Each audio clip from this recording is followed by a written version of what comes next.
Поздравляем с Новым годом, поздравляем от души. Будьте счастливы, здоровы и, конечно, хороши. Эти искренние поздравления поддерживает вокально-инструментальная группа «Мубарак». Прошу вас!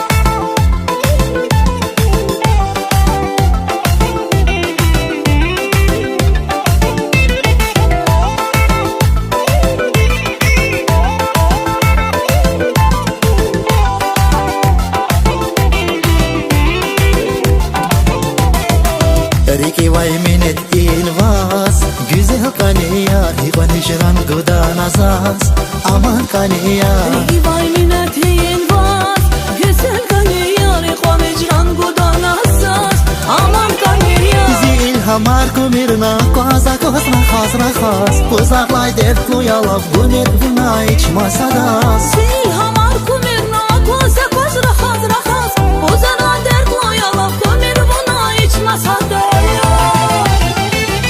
Dadya kumira nazunik Aman minet khamira nazirik Vafalı huk yar vonizi aşkidiz Kili gerçek akatay gatfariz Aman dadya kumira nazunik Aman minet khamira nazirik Vafalı huk yar vonizi aşkidiz Kili gerçek akatay gatfariz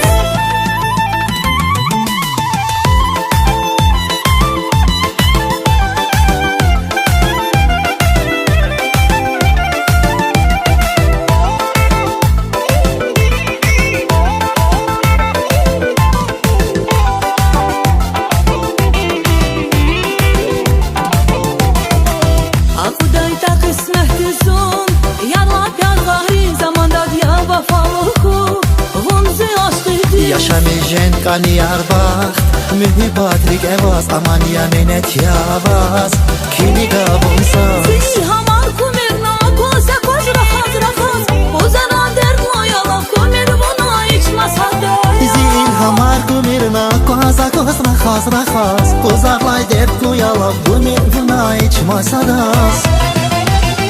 Aman dadya kumir anazunik Aman mine khamir anazinik Vafalı hu yar bonzi aşkıdik Keled yatsı akatay gatfariz Aman dadya kumira nazunik Aman minet khamira nazirik Vafalı huk yar vonizi aşkidiz Kili gerçek akatay gatfariz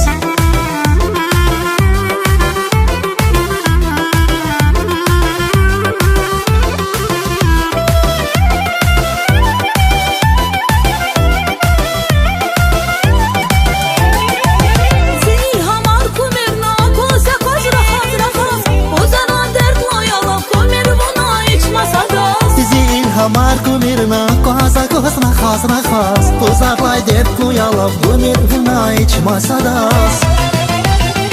Aman dadya kumir anazunik Aman mine khamir anazinik Vafalı hu yar bonzi aşkıdik Keled yatsı akatay gatfariz Aman dadya kumira nazunik Aman minet khamira nazirik Vafalı huk yar vonizi aşkidiz Kili gerçek akatay gatfariz Aman dadya kumira nazunik Aman minet khamira nazirik Vafalı huk yar vonizi aşkidiz Kili gerçek akatay gatfariz Aman